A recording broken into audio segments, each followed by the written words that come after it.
Hey, welcome everyone to another episode of Beyond the Case, which is a podcast where global leaders from Harvard Business School's OPM community join in a personal capacity and they share the real lessons, decisions, life principles, and mental models that go behind building enduring companies. My guest today is Abhijit Vaish. He is the executive director of InstaPower Limited. Abhijit, welcome to the show. It's a pleasure to have you. Thank you, Sohin. Thank you.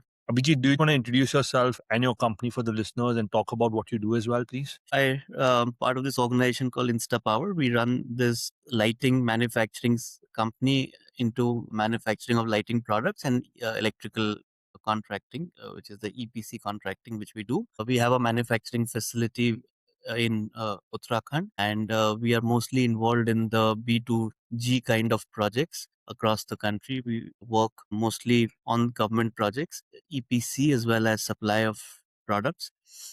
Some of our notable projects that we have done in the last 2-3 years would be Ayodhya Airport, Ayodhya Lighting on the Rampath airports like Surat, Trichy, and Sun Temple, Signature Bridge. So a lot of these, mostly infrastructure projects, we do the entire electrical and lighting of the projects, which really brings out the true essence of a building or a monument or a landscape that is important to highlight the civil architecture designed by the architect.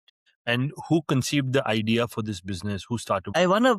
So when I was in Purdue, I was doing my electrical engineering way back in 2002-3, and took part in an entrepreneurship competition at Purdue. It was basically we had to present a business plan and make a business plan, then present it, and then see if it's a workable plan. And so there were, I think, about 150 uh, applications and projects that came around, and the top 10 got selected. So I was one of the top 10 that got selected. At that point of time, people could not believe that LED could actually change the lighting perspective of from CFL to incandescent to lighting. They could not conceive that as a thought.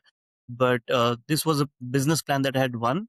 And also, I was getting funded by the incubation center at Purdue. But then I chose to come back to India to work on this project and then maybe manufacture it in India. That was the idea. But it was conceived to some extent in the US when during my engineering days. Okay.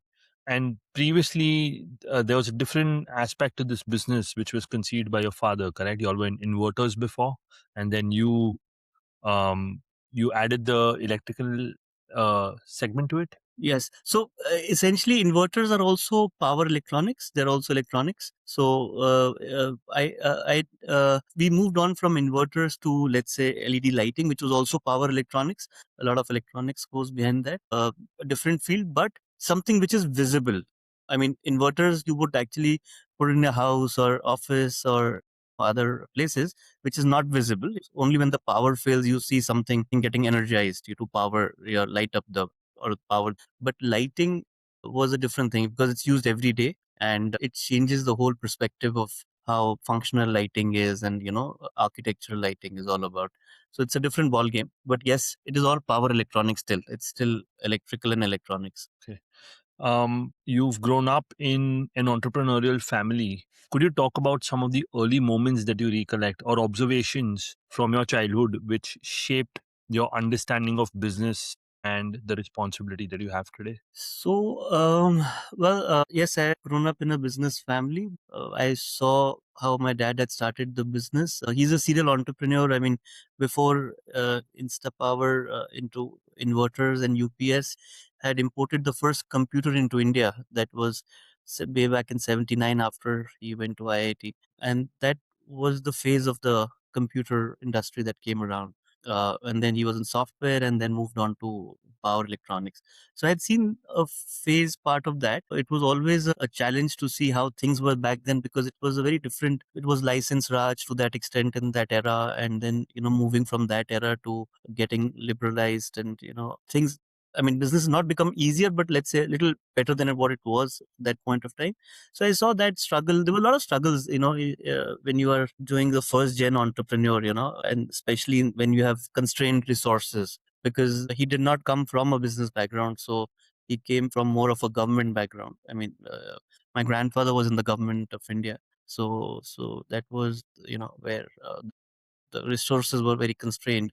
But to build that business and to grow that was commendable. And then it went on to see how things grew, challenges, failures, and so many things came around which we could see, and then probably when we got into lighting, we tried to mitigate that, but obviously it's not so easy to mitigate it. We also had our sets of challenges and failures, and then obviously what we are today is because of a lot of failures that we saw and then came out of that strongly. So, Lightning sits at the intersection of technology, infrastructure, and sustainability. How do you personally balance commercial growth with environmental and social responsibility? So, yes. Obviously, since obviously all these projects are commercialized, we have a certain social responsibility towards, I mean, in the sense that what we do is we take up some projects, and then some of the part of the proceeds that we could get every year goes for a certain cause, which is obviously something to do with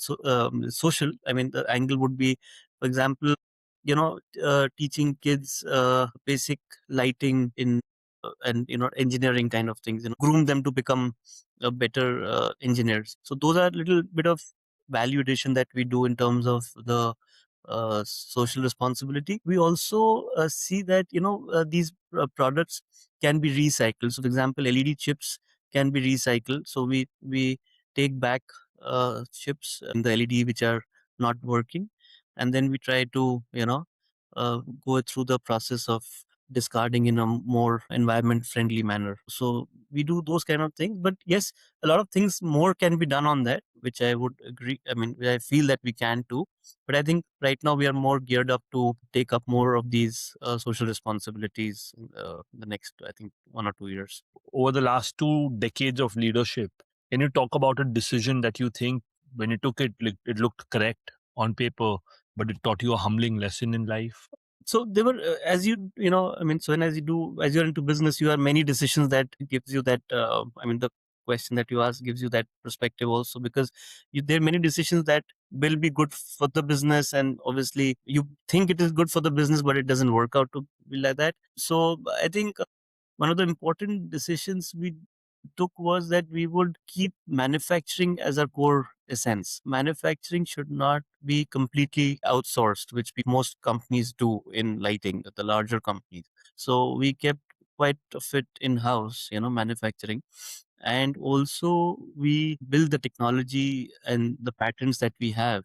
That was all in house. So I think it is important to keep the DNA of the company, which is into tech or manufacturing, strong, because if you lose that, then it becomes very difficult to get any major value addition to the company.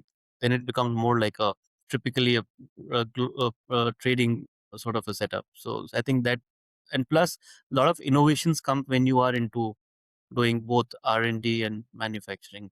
So I think that was a good decision that we stuck to that, and also not to get into we didn't get lured into manufacturing of CFLs and other lighting, which is now obsolete. LED was very expensive that time, and CFL used to be a easier thing to do. So we always used to fight that, we should do the CFL and the conventional bulbs. But fortunately, we did not get into that, and there were many organizations that went majorly into that, and then they just vanished. So I think that was another very good decision of not to get into conventional lighting. Abhijit, after years of operating a mature business like yours, how do you keep curiosity and creativity alive, both for yourself and for your teams? So it- again, a good question, because it's very important to be actively, I think, curious to build business and to be there. I think lighting itself is a very interesting field, because I mean, it makes the place very different than what you see during the day. So that whole feel good factor comes to you when you see your projects coming around and giving a a concrete sort of an architecture, a different perspective with the light being part of it. So, and it gives us that thing because, a lot of our projects are inaugurated by the Honorable Prime Minister. So we take pride in that, whatever work we do, it gets noticed at the top level, because most of the buildings and the places and the infrastructure gets inaugurated during the evening time when the lights are on. And so we feel, good about it because obviously the top leadership of the country does see the whole project. I mean, the lighting, and we have come across cases when you know uh, the Honorable Prime Minister has commented on lighting for some of the projects. So that was something I think it keeps us motivated to be doing it. Got it.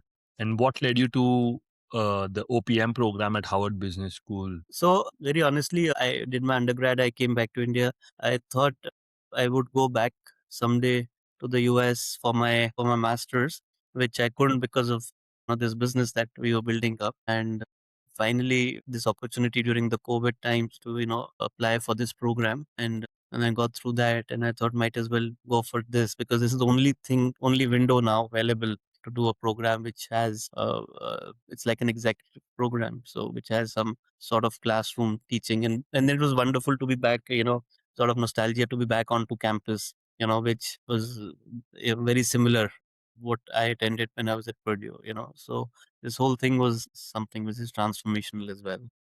Were there any takeaways from OPM that you think have still stuck with you and you find yourself revisiting? Could you talk about some of those? So a couple of case studies that came around with a couple of professors as well, which was resonating with my business. So basically, one of the key things which I think everybody understands is that when you grow a business, you need to see your top line, bottom line, profitability and everything. But one of the key things that the professors in finance said that the money in the bank is what makes the difference. Rest everything is secondary. So I mean, I always feel that when you build a business, when you grow a business, the most important thing is your financial management, besides the fact that you have a good technology product as well. So I think a technology and finance both are very, very important to sort of grow your business. If it's getting too much commoditized, then obviously you have to think of other businesses or other product lines. But yes, I think these two, technology and finance, I think especially financial management, is very important to grow your business. Abhijit, leaders talk about wisdom, but they rarely define it. So I wanted to ask you, in your view, what makes a man truly wise in business and in personal life? What makes a man truly wise? Well, I don't know. It's a interesting question, but again, I think experience makes you wiser. The more you get experience, both in professional life and personal life, you become more wiser. So I think the it's like saying that the harder you work, the luckier you get. People said, oh well, he had good fortune or good luck, and so he did it. And he became what he is today. But I think it's not to do with that more. I mean, luck does play, but I think the harder you work, the luckier you would get eventually. So you should not think like that. I think, and a lot of things you learn the hard way, which everybody learns as their own stories. But I think time teaches you a lot of things, challenges and ups and downs of your life, both professionally and personally. And if you could go back in time and speak to your younger version from 20 years ago, what advice would you give him today? So it's basically saying that what advice I would give to myself 20 Yeah, a years younger back. version of yourself. Yeah. Yes. I'm still young though. I mean, but I think you have to go through the whole process. I mean, the whole grind. Even how much ever wise I would have been then, or if whatever I am now, I think you have to go through the whole process. So advice is that you go through the process, but you take steps, don't be rash, take calculated risks, keeping the current scenarios in mind. But yes, I mean, obviously, a lot of things have changed in business in the last 15 years with a lot of private equity and a venture VC fund coming in. So you can take the risk as well. That's not what I'm trying to say. What I'm trying to say is basically you have to go through your own journey. That own journey of your life is something which nobody can give you. There's no mantra or ABC of that I teach you this and it will become like that and it will become like that. But yes, you just learn from your journey and have a mentor. I think a large thing, I think I realized that if you have a mentor at the right age, and in the younger age you have a good mentor, really helps. So having a good mentor would really help you. I Great. think that's what my take would have been. Thank you. My last question is there a book that might have influenced your thinking that you want to talk about or share with us? So we had a couple of books from HBS, which professors have written. One of the book is The Rising Stars. It talks about hiring the right kind of people in your leadership team and the company. I think that is a good book for general reading for entrepreneurs. And there's a book by Josh Barron about family business. Mhm. I think that's also a nice book which I read as well. So I Is that think an that HBR book as well? yes, yeah, it's a HBS professor Josh Barron, Family Okay. Business. That's a good book as well. So I think these two books are good. And there, I mean, plethora of books that we got from them. So I think every book has its own value and story. But I think these two books are good for taking, understanding the business.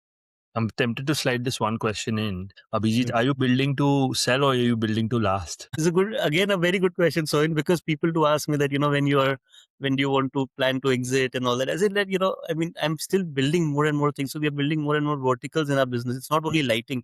We are coming up with something called battery energy storage system, which is totally different than what from lighting is all about. We are getting into cyber security. So there's a couple of different fields that we are getting into at this point of time. So we recently had a very strong MOU with Bharat Electronics, which also is into the space of aviation and railways. So right now I'm still focused on building it more, building till it last, but I may sell it, but not right now. So that's a eventuality. But right now I'm more keen on building it, and I see a lot of potential now in these areas. How do you come up with identifying these verticals? Because cybersecurity is completely, it sounds to me very unrelated to lighting, which you're working on today. And then you have battery storage, you mentioned, right? So how do you identify these different industries? Are they complementing each other in some way, or is there a different way that opportunity comes and presents So in itself? the battery energy storage system is complementary because this is large size inverter systems. So inverter was our anyways our domain area. So basically from lead acid batteries, which was used earlier, we have moved to lithium batteries, and the scales have become bigger. So battery energy storage system is something like a large inverter system, right? Comes with our anyways our DNA. As far as cyber security is there, that is something which is very very new for us. So what we have done is that we are the strategic tie-up that we have with the for some of the projects. There we have, we are trying to pitch in for some small projects right now into cybersecurity. It has a different team altogether, a different person who would head this project. But the point is that it goes into our system because when we work with BESS and lighting and all, there would be cyber security that you need to secure your, so for example, you need to secure your assets. So BESS itself is a big asset. You don't want that to get sort of hijacked or something that happens to the system. It will be complementary to our business. But yes, and the way we identify is that we when we approach a customer, we understand the pain areas. This is that, oh well, this is our pain area one, pain area two, and then we work see if we can build on that. So I think what one of the lessons that we have learned, all of us, we learn in HBS also, that understand the customer's pain and see if we can work around that. That is what I think we try to build on. And we are mostly in the B2G sector. So our focus is B2G and B2B. So that is our, key focus area. Appreciate your time, and this was a very, very thought-provoking conversation. And I'm sure anyone listening appreciated learning more about your business as well, your entrepreneurial ambitions. Thank you very much for taking the time. Thank you very much, Soin.